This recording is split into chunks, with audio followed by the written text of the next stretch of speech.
sais plus très bien quand est-ce qu'on a commencé le droit de rester, mais je crois bien que c'était en 2006, hein, au moment où changement comme ça de toutes les lois. C'est une émanation de la coordination asile Vaud qui existait avant. Et puis le collectif R, par contre, qui émane du collectif droit de rester, on l'a créé en 2004 et puis on a ouvert le premier refuge en 2005. De toute façon, moi, je ne peux pas ne pas militer. Et militer toute seule, c'est extrêmement difficile. Être dans un collectif comme ça, c'est très bien, avec ses bons et ses mauvais côtés. Je veux dire, on est dans un collectif, donc il y a beaucoup de monde. Donc il faut créer une démocratie à l'intérieur du collectif, et puis ça, c'est un effort. C'est surtout une grande tolérance aussi des autres qui pensent autrement, qui veulent faire autrement. Et ça c'est quelque chose qui te reste et qui t'apprend pour le reste aussi. Quand tu sors de là, tu essayes tu es de toute façon un peu plus tolérante. Tu écoutes aussi plus les gens. Parce que dans ce que tu fais toi et qui te tient au cœur, tu es comme si tu dois faire ça. Je pense en plus que c'est absolument indispensable qu'il y ait des collectifs comme ça. Parce qu'avec la situation qu'il y a maintenant pour les migrants en général, heureusement, il y a des gens qui militent contre. On ne peut pas fermer boutique, c'est pas possible. Ouais. Et il faut qu'on soit là et qu'on apprenne à dire non. Et il faut qu'on, de plus en plus, et qu'on le dise de plus en plus fort, et même sans avoir peur, parce que c'est nous qui avons raison. Mais je crois qu'en plus, il faut essayer de s'élargir. C'est-à-dire, nous, moi, je suis dans ces deux collectifs et je pense qu'il faut de plus en plus faire des liens avec les autres. Est-ce que tu es d'accord avec moi que la base de l'action militante, c'est d'abord des réunions, c'est se retrouver ensemble, oui, de discuter qu'est-ce qu'on fait et puis pourquoi on le fait et puis quels sont nos objectifs. Oui, absolument. Et puis, d'autant plus si dans ces collectifs, il y a aussi les personnes qui sont concernées pour ça. Ce qui est une difficulté aussi, c'est pas toujours facile, mais moi je trouve essentiel. Et c'est quelques personnes qui viennent régulièrement, je trouve très important. Et quand elles ne sont pas là, ça manque, ce côté-là. Mais c'est pas toujours évident parce que pour des raisons qui sont les leurs, aussi par les raisons qu'ils sont dans une situation bien différente de la nôtre, ils sont dans leur angoisse et tout, ils ont un peu de la peine à participer vraiment à un collectif comme ça. N'empêche qu'il y en a et qu'ils se rendent compte que pour eux c'est important aussi. Et nous, on apprend beaucoup d'eux et ensemble. C'est pour ça que je dis que c'est une école. Parce que moi, j'ai vu dans le collectif Droit de rester, on est des militants qu'on se connaît depuis un certain temps, depuis des années maintenant. Mais au collectif R, il y a eu énormément de jeunes qui sont arrivés, des gens qui n'avaient jamais milité, qui n'étaient même pas très politisés. Et quand je les vois, la force qu'ils ont maintenant pour aller défendre des choses, je me dis, quand ils arrivaient, ils étaient... Oui, moi je viens pour voir comment ça va. J'ai jamais, voilà. Et puis là maintenant c'est les premières à être dans les manifestations et puis où ils prennent la parole et comme ça. Donc je me dis, en même temps c'est une école pour nous, pour comment justement gérer tout ça, et c'est une école pour ceux qui arrivent et qui n'ont jamais milité. Mais je pense que c'est aussi un choc de rencontrer les requérants d'asile pour de vrai et puis de faire face à leur réalité.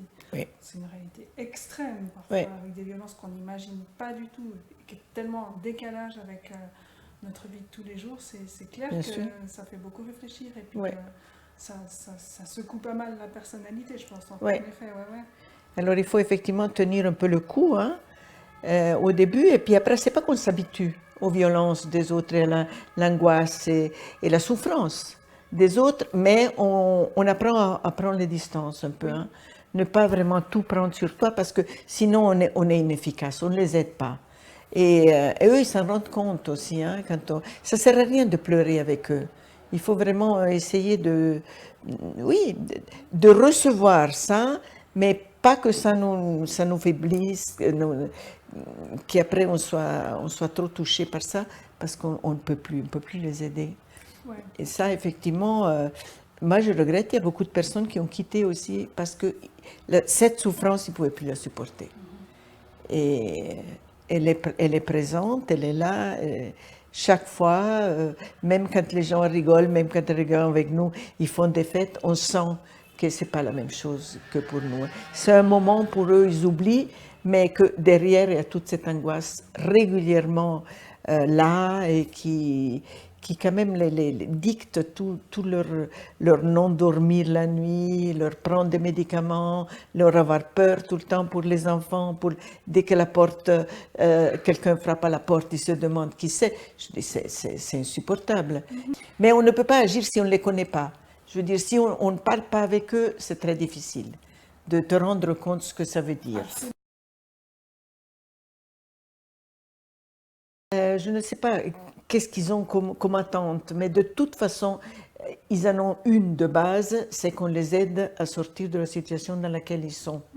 Et la première chose qu'on doit leur dire, c'est que probablement on ne va pas pouvoir les aider, déjà pas tout de suite, qu'il faut qu'on voit, qu'il faut qu'on regarde un petit peu, et puis qu'en étant avec nous, on va essayer de regarder leur dossier, de voir si on peut faire quelque chose. Mais en même temps, nous, ce qu'on leur explique toujours, c'est que l'importance d'être dans ces collectifs, c'est qu'ils sont plus seuls.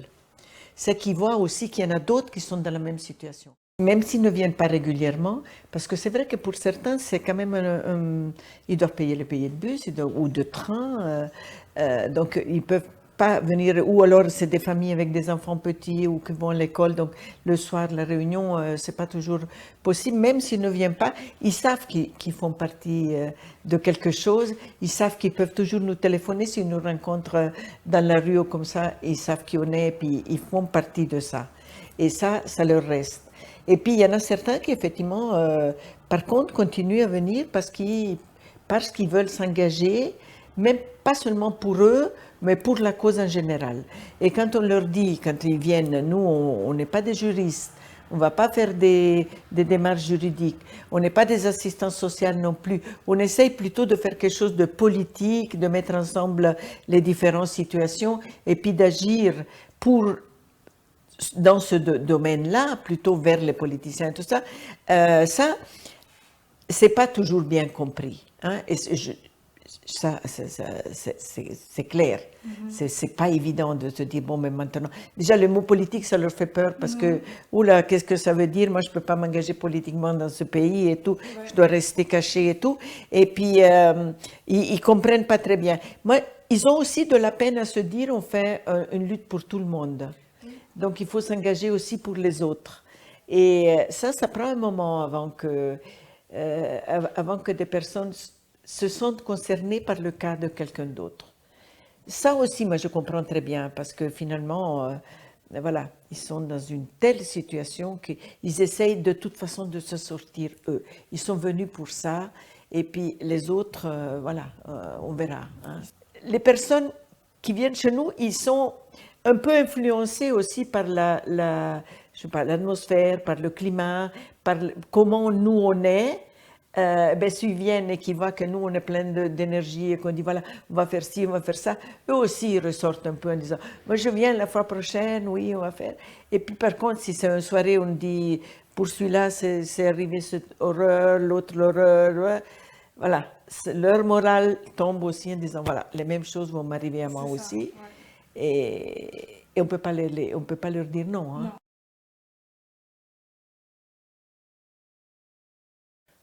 Moi, je pense que c'est la cause que nous défendons. Parce que elle est très importante pour tout le monde. Sinon, on ne serait pas là. Oui. Donc, il faut garder cette cohésion, quitte à avoir des longs débats, quitte à avoir vraiment des longues discussions, quitte à être pas d'accord ou à attendre la réunion prochaine pour décider quelque chose, parce que il y a la nécessité justement d'être unis. Et ça, moi je pense que c'est... la cause que nous défendons, elle s'empire tous les jours. Oui. Malheureusement.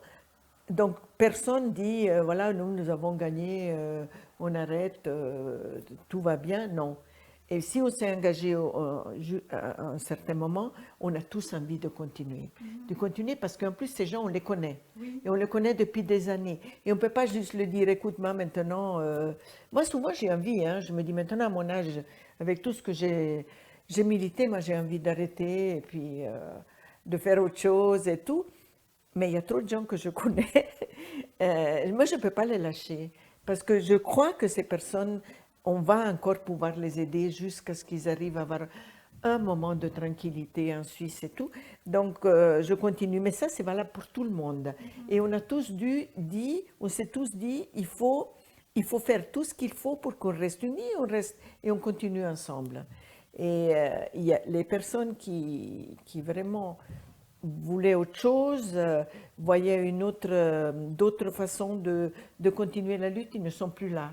C'est vrai, parce qu'on avait décidé que c'était quelque chose de non violent, parce qu'on avait décidé d'un grand respect aussi des personnes concernées. On ne pouvait pas juste dire, nous, en tant que Suisse, on a le droit de faire ça, donc on le fait. On est dans un collectif où il y a des gens plus fragilisés que nous, et il faut aller avec eux et faire les pas un après l'autre, tout en visant le même but. Mais d'un côté, on ne pouvait pas choisir des actions plus violentes, et de l'autre côté, on ne pouvait pas non plus les mettre dans un cadre plus politique. Ça, c'est les trois positions qu'on a eues. La nôtre, plus ceux qui disaient il faut faire des choses plus violentes, et ceux qui disaient de toute façon ça ne sert à rien, on doit viser le capitalisme. Et là, les personnes qui étaient d'un côté ou de l'autre sont parties, ils ont fait autre chose. Pourquoi pas, je veux dire. Mais nous, on a dû garder une certaine cohérence de vision, une certaine idéologie, et la suivre. Et c'est celle qui, à mon avis, a apporté les fruits, que ce soit au collectif Vert comme à Droit de Rester. Ouais. Petit à petit, avec beaucoup d'efforts, tout ce qu'on veut, mais quand même, on a eu des résultats, et j'espère qu'on va continuer à pouvoir en avoir, parce qu'on a besoin, on ne peut pas lâcher.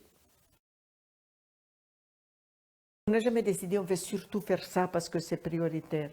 Ça dépend des personnes. Est prioritaire ce qui est urgent pour cette personne. Et donc, c'est ça qu'il faut faire, ou pour le groupe de personnes, ou ce qui est urgent pour la survie du collectif aussi. Hein. Un peu de peine à décrire les actions, quelles sont les plus importantes ou les moins importantes, pourquoi une action à un certain moment ou à un autre. Ça dépend beaucoup du besoin du collectif en soi aussi, et des urgences des personnes. Mais ce qu'on a toujours essayé de faire, surtout au collectif Droit de Rester, c'est de faire des actions par rapport à des violations qui concernaient plusieurs personnes. Et là, tu peux lancer des pétitions, ou faire une manifestation pour le droit de travail, pour le droit d'aller à l'école, pour le droit d'habiter dans ton appartement. Quand il y en a beaucoup, pas beaucoup, mais au moins quelques personnes qu'on peut à ce moment mettre ensemble, on va lutter pour ça. Et là, moi, je suis toujours étonnée et en bien de voir que même les autres personnes qui ne sont pas concernées viennent aux réunions ou viennent aux manifestations, parce qu'ils savent, ils ont compris qu'au bout d'un moment, ce sera leur problème aussi, celui-là ou un autre, et qu'on pourra faire quelque chose, donc ils viennent. Et ça, c'est quelque chose qui me fait très plaisir, et je pense que ça, c'est un début justement de cette solidarité vis-à-vis entre eux, les migrants, qui n'est pas facile comme ça à première vue, comme ça, tu te dis, ils ne sont pas solidaires avec eux. Pourquoi ils devraient être solidaires avec eux? Je veux dire, nous, on n'est pas tellement solidaires l'un avec l'autre, mais on prétend qu'eux soient solidaires parce qu'ils sont migrants. Je veux dire, non, ils viennent chacun avec leurs problèmes, ils essayent d'arriver là où ils voudraient arriver tout seuls, et puis petit à petit, ils comprennent que c'est mieux ensemble, mais ça prend du temps, et puis... Depuis les années maintenant, on a quand même instauré un rapport qui est acceptable. Parce que eux, évidemment, ils sont là-dedans, et c'est leur boulot, ils le font et tout. Mais moi, je trouve qu'il y a quand même de leur côté un respect par rapport à ce qu'on fait. Je ne dis pas qu'on est devenus des collaborateurs, mais on peut discuter avec. Et moi, personnellement, je trouve qu'ils ne le disent pas, mais qu'ils respectent et qu'ils sont souvent d'accord avec ce qu'on fait. Et ça, je trouve, de temps en temps, je me dis qu'on est mieux dans notre situation que... Parce que franchement, ils sont là toute la journée à dire non, non, non, non. Je parle des cadres plutôt, hein. Mais nous, par contre, on est assez cohérents avec ce qu'on est. Hein. Eux, ils doivent dire non, mais après, quand on discute, quand on va faire des négociations avec les cadres, moi, je vois qu'ils sont souvent aussi touchés et ils essayent de faire le plus possible en donnant de nouveaux délais. De temps en temps, ils nous disent même, essayez ça. Ou... Moi, je ne peux pas dire que vraiment ce soit tout trop négatif. Ce qui est négatif, c'est quand les personnes arrivent seules au guichet. Et ça, moi, je trouve qu'ils sont vraiment, vraiment horribles. Et puis, ils sont maltraités et ils ont peur. Et je comprends, chaque fois qu'ils vont au SPOP, les personnes ont peur. Oui, oui. Et ça, c'est vraiment incroyable parce que tu as peur d'aller à l'administration dont tu dépends. Voilà. Tu te rends compte qu'est-ce que ça veut dire? Et ils doivent y aller constamment. C'est pas que je vais volontiers dans le OSPOP comme ça, mais je pense qu'il est vraiment important de les accompagner parce qu'ils ont peur. La peur, on la voit sur leur figure dès qu'on les voit devant le SPOP.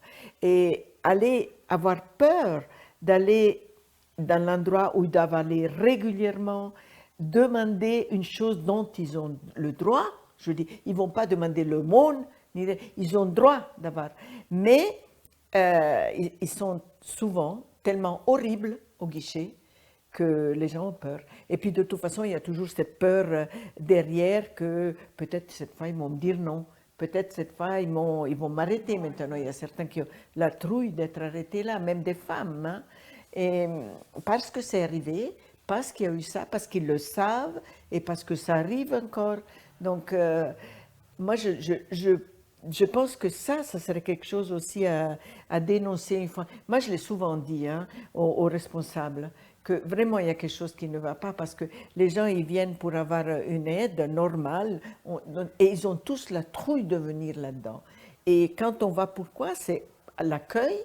Déjà, c'est leur peur de toute façon de cette instabilité due au non avoir un permis de séjour, mais en même temps, il y a la peur de se confronter à la personne qui est derrière le guichet.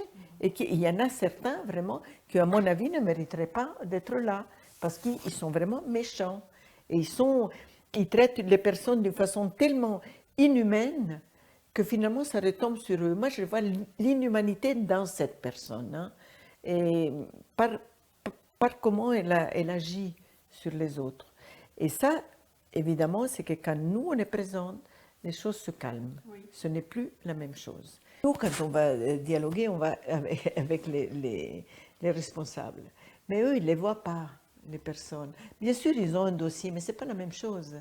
Après, quand on va, et d'autant plus quand on va avec les personnes elles-mêmes, ben voilà, tout à coup, ils sont confrontés aussi à la personne qui raconte son histoire et qui est là souvent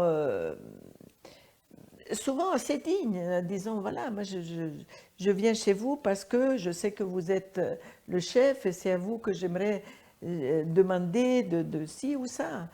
Mais moi, je pense que c'est important, même si on ne réussit pas toujours, même si de temps en temps, ils nous disent non, mais nous, on ne peut pas, on a encore quelqu'un dessus. Et puis, eux aussi, je sais, ils ont les mains liées. Mais moi, je ne les trouve pas désagréables. Il y en a certains, oui, très désagréables, mais les deux personnes qu'on côtoie régulièrement, non.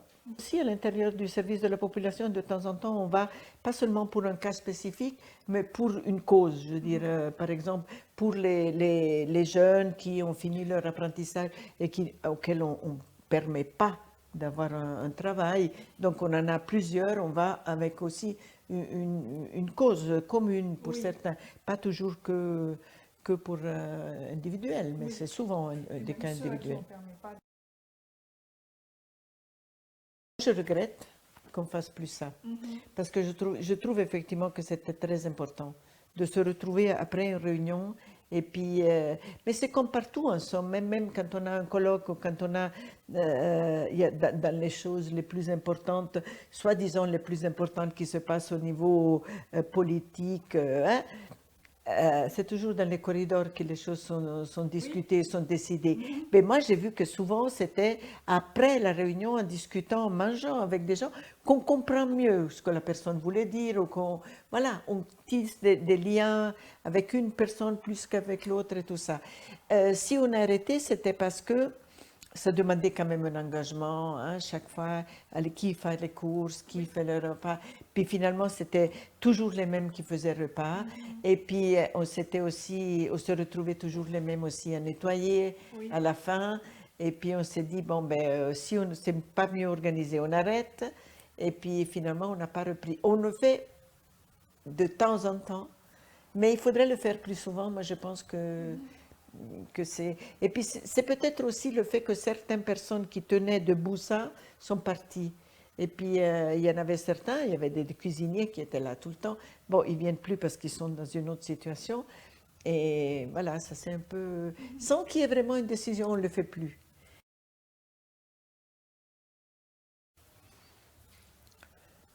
Je ne sais pas.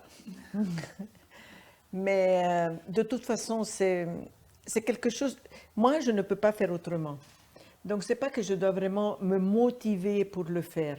Je sais que je ne peux pas. Je peux pas décider que finalement, je laisse tomber.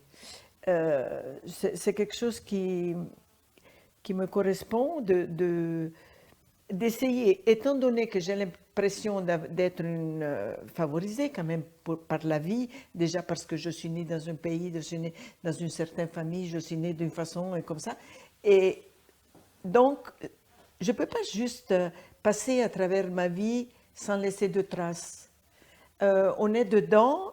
Moi, je regrette, j'aimerais bien que vous disiez, elle a fait ci, elle a fait ça, elle a fait ça, pas parce que pour qu'on parle de moi, mais parce que finalement, ce que j'ai fait a laissé une trace.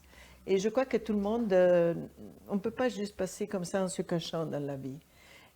Et puis moi, oui, mais je dois mobiliser, oui, de temps en temps, je dois mobiliser une énergie que peut-être j'ai en plus maintenant moins qu'une fois. Je dois me motiver certaines fois parce que peut-être j'ai pas envie de rencontrer certaines personnes, mais je sais que c'est important que je le fasse. Donc là, tu dois un peu te convaincre. Bon, il n'était pas tellement sympathique, mais quand même, cette personne, elle a besoin. Donc j'y vais. Ça demande, ça demande aussi de l'énergie. Ça me demande de l'énergie pour me détacher de ça aussi. Quand je ne sais pas, par exemple, quand je sors du sport et je rentre à la maison, je dois faire un effort pour balayer tout ça pour que je ne le ramène pas à la maison avec moi. Et ça, il y a besoin d'un certain sas comme ça, où tu te dis, voilà, on ne peut pas non plus juste oublier, dire c'est fini. Non, il faut quand même que tu élabores un petit peu en toi, et puis après c'est bon, après tu rentres à la maison, c'est autre chose, puis tu peux recommencer le jour après. Mais oui, ça demande quand même beaucoup de choses. Moi, souvent, je n'avais pas le temps. Moi, j'ai quand même une famille, j'ai eu des enfants. Quand ils étaient petits, des fois, je les laissais aussi parce qu'il fallait faire que autre chose. Moi, j'ai une fille qui fait des spectacles. Et son dernier spectacle, à un certain moment, elle fait des performances, donc elle parle, elle parle, elle parle, elle parle. Et puis, elle aborde le problème des migrants. Et puis là, elle dit, oui, mais par exemple, ma mère, moi je me rappelle que j'étais petite et puis elle partait comme ça parce qu'elle allait rencontrer, aider des migrants. Et puis il y en avait même certains qui l'appelaient maman. Et moi, j'étais très jalouse. Et puis, j'ai jamais réussi à le lui dire. Je dis, tiens, tu me le dis à travers le spectacle. Mais bon, maintenant j'ai compris et puis maintenant je suis d'accord avec elle et puis alors après elle fait toujours le... Mais voilà, moi je ne me suis pas rendu compte effectivement que mes enfants, certainement, ils étaient jaloux de ces migrants. Mais effectivement, il y a eu ça aussi. Et puis pour ce qui est de mon mari, de toute façon, il est d'accord avec moi sur la base. Politiquement, on va très d'accord. Voilà. Et puis lui, je crois que il est content de ce que je fais parce que comme ça, lui, il peut ne pas militer. Tu vois, il dit, de toute façon, elle fait... C'est toi qui donnes. Moi, c'est moi qui donne, donc lui, il peut rester dans son boulot comme ça, sur sa cloche de psychanalyste, et puis pas besoin je ne sais pas. Pour le reste de la famille, je pense que j'ai beaucoup influencé aussi les autres. Ma mère était très fière de moi, mais elle me disait toujours, mais fais attention quand même hein, pour ne pas te fatiguer trop et tout ça. Mais sinon, elle aussi était très contente. Et dans ma famille, voilà, ils s'intéressent, ils signent toutes les pétitions, ils viennent aux manifestations, même s'ils ne sont pas directement. Voilà, moi, je sais pas, je pense que finalement, de militer comme ça, c'est comme quelqu'un qui va travailler. Moi, je n'ai jamais voulu aller travailler pour un patron, ça, mais je pense que là aussi, tu dois te lever tous les matins, tu dois faire. Ça demande de l'énergie, ça demande que des fois, tu n'as pas envie et tu le fais quand même, mais voilà. Sauf que moi, j'aime pas, si tu veux, je n'ai jamais aimé le mot bénévole. Je déteste ce mot bénévole, mais militant, non. Je me dis, je suis militante. Hier, par exemple, après la rencontre avec Madame Sobaruga, qui est justement la big chef, je crois que je n'étais pas fâchée, comme d'habitude, je sors de certaines choses fâchée, puis ça me donne beaucoup d'énergie. Là, je suis sortie vraiment déprimée, parce que j'ai ressenti un certain mépris vis-à-vis de ce qu'on fait, de ce qu'on représente et tout. Et ça m'a. Moi, vraiment, hier soir, j'étais pas bien. Après, en allant au SPOP et en voyant toutes ces situations horribles qui vivent, j'ai retrouvé de nouveau la force en disant, bon, maintenant j'oublie ce qui s'est passé. Si ils s'en foutent de nous et s'ils nous méprisent, tant pis. Ce qu'on essaye de faire, c'est qu'ils ne méprisent pas les personnes que nous défendons. Parce que c'est ça qui est important. On est en train de défendre des personnes qui se font maltraiter. Donc nous, on essaye de protéger cela. Finalement, si eux, ils pensent qu'on ne vaut rien du tout, moi, ça m'est égal ce que pense Mme Sobaruga maintenant. Sauf qu'ils prennent des décisions. Donc, voilà. Et grave, et grave. Et puis, là, il faudrait vraiment être beaucoup plus fort que 4 personnes pour essayer de se mettre ensemble. Et leur montrer que la société civile existe et qu'elle n'est pas absolument d'accord avec ce qu'ils font ces deux. Hein. Non, franchement. Elle et puis M. Gatica, le chef du SEM. Oui, on a quand même, pas que moi, mais je veux dire avec d'autres à l'intérieur d'eux, on a réussi quand même à résoudre pas mal de problèmes et à arriver à un permis stable pour quand même beaucoup de personnes. Ouais. Et l'autre soir, j'ai été invitée par une famille, le père, la mère et deux filles, togolais, qu'on a défendu, mais vraiment, le mari a été renvoyé, tu te rappelles? Renvoyé, vol spécial, attaché, vraiment le pire des choses. Ils l'ont arrêté au SPOP en face des enfants et de la femme. Là, on était vraiment sidérés. Et puis, on pensait pouvoir le sortir de Frambois. Finalement, ils l'ont renvoyé. Il est resté 3 ans là-bas. Nous, on a soutenu ici la femme et les enfants. Maintenant, ça fait quelques années. Eh bien, l'autre soir, ils nous ont invités, parce qu'on était vraiment un groupe, parce qu'ils sont suisses maintenant. Okay. Je veux dire, lui, il a été renvoyé de force mais d'une façon horrible. La femme et les enfants, ils ont vécu des situations mais dramatiques, vraiment. Et puis, il est revenu. Petit à petit, il a eu un permis, N, F, B. Maintenant, ils sont suisses. Incroyable. Tu vois, moi, ça fait... Juste après son renvoi, le SPOP la convoquait, elle, tous les jours. Oui. C'était le début de l'aide d'urgence, où ils expérimentaient leur truc. Tous les jours. Et elle habitait à B. Oui.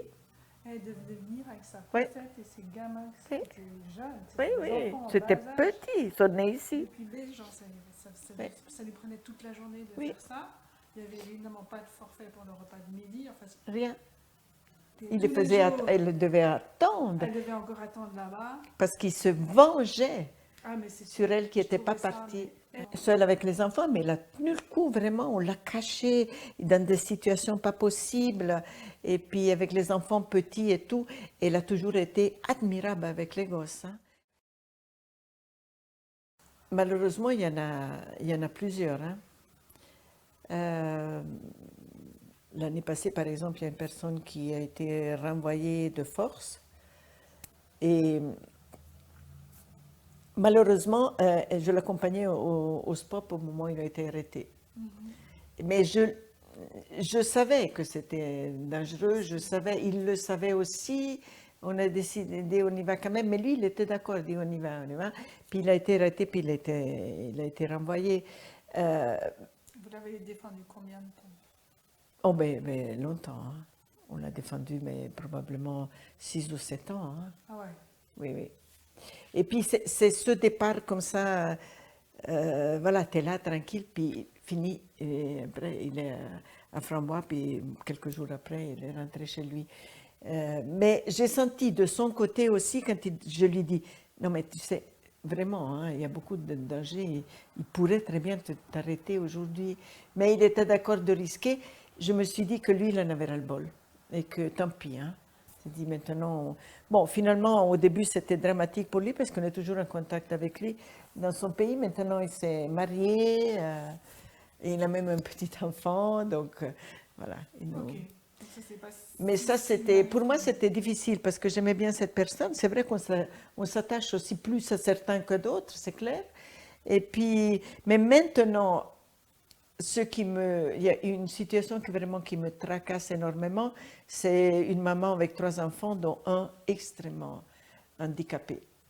Et c'est une femme seule, ils veulent la renvoyer dans leur pays où il n'y a rien qui va l'aider, et puis même pas la famille. Et puis l'enfant ici fait quelques progrès. Il ne va jamais marcher, c'est vrai. Il est en sécurité de toute façon. Il est en sécurité ici. Au moins la sécurité sanitaire. Mais bien sûr, bien sûr, bien sûr. Et là, on ne sait pas comment ça va se passer. Et quand on lit les réponses données à cette famille par le SEM, par la commission des pétitions, par Madame Gourit, parce que finalement, il est passé on a fait une pétition qui est passée au Grand Conseil, donc c'est le Conseil d'État qui doit répondre. J'ai reçu la copie, c'est inacceptable. Bon, cet enfant ne va pas guérir, donc c'est pas la peine. Non. Mais voilà, s'il était en danger de mort, éventuellement, tu vois, ils ne le disent pas, mais c'est ça. Si éventuellement, en rentrant chez lui, il risque de mourir, alors on le garde. Alors là, elle est vraiment maintenant en danger parce que il va être mise elle va avoir un plan de vol et puis je ne sais pas très bien comment on va s'en sortir, mais c'est quelque chose qui peut toucher tout le monde. Une maman avec un enfant comme ça, un tel niveau d'handicap, je veux dire, de toute façon, une maman seule avec des enfants petits, elle a besoin de protection. Mais dans cette situation, je dis, il a 4 ans, elle le porte tout le temps parce qu'il ne marche pas, parce que... Non, vraiment, c'est un handicap terrible. Elle est en Suisse depuis combien de temps? Depuis 4 ans. L'année prochaine, elle aurait les fameux 5 ans. Ouais. Voilà. Déjà, je pense que c'est le côté d'être cohérente avec moi-même. Ça, c'est déjà la base. Et puis, il y a aussi un côté à moi qui était, depuis tout petite, d'après ce que ma mère me racontait, un côté un peu rebelle. Moi, j'ai envie de dire non. J'ai envie de ne pas me laisser aller en disant bof. Non, j'ai toujours envie de réagir et d'essayer de défendre des causes auxquelles je tiens. Donc ça, effectivement, je pourrais le faire dans plein d'autres domaines. Il y a plein d'autres domaines. Moi, dernièrement, j'étais enthousiasmée par ce qu'ils font à la fameuse ZAD en France. Je trouve que c'est génial et que c'est quelque chose qui donne l'espoir. Je veux dire, il n'y a pas que ce néocapitalisme, il y a aussi des réactions comme ce qui se passe à propos de cet aéroport. Moi, ça me fait très plaisir. Je me dis, j'aurais tellement voulu être là-dedans et construire avec une opposition comme ça. Mais on le fait ici, on le fait. C'est dans un autre cadre. Donc, ce que je fais dans le cadre des migrants, je pourrais le faire aussi ailleurs. Mais les migrants, moi, à mon avis, ça a à voir avec moi aussi, parce que je suis de toute façon un peu migrante, même si c'est que du Tessin ici, c'est une migration. Et puis, mes grands-parents étaient italiens, déjà migrés eux. J'étais née dans un petit village où il y avait plein de migrants qui sont arrivés, et j'ai vu comment la vie a changé quand d'autres personnes de notre monde arrivent. C'est en même temps avoir ta parole là-dedans. Tu peux dire quelque chose, tu peux faire quelque chose, tu as trouvé une voie pour, d'un côté, tu aides certaines personnes, mais en même temps, c'est aussi quelque chose que tu as envie de faire parce que, simplement un sentiment de justice qu'il faut le donner, manger un peu ce sentiment. Souvent, à l'intérieur du collectif, je me suis dit, voilà, avec ces personnes qui viennent d'ailleurs, qui ne connaissaient pas du tout, qu'on ne connaît pas non plus très bien, qu'est-ce qu'on a construit quand même. Hein? Quand tu les vois arriver, tu vois leurs enfants qui grandissent, tu vois même à l'aide d'urgence, ils grandissent. Ça, je ne sais pas, je trouve qu'on a construit quelque chose de bien. Où tu vis, dans ton petit truc, dans ton petit monde, parce que changer le monde, j'ai envie, mais je crois que je ne peux pas changer de jour à l'autre. Mais je peux changer des choses ici, oui. Et ça, il faut le faire.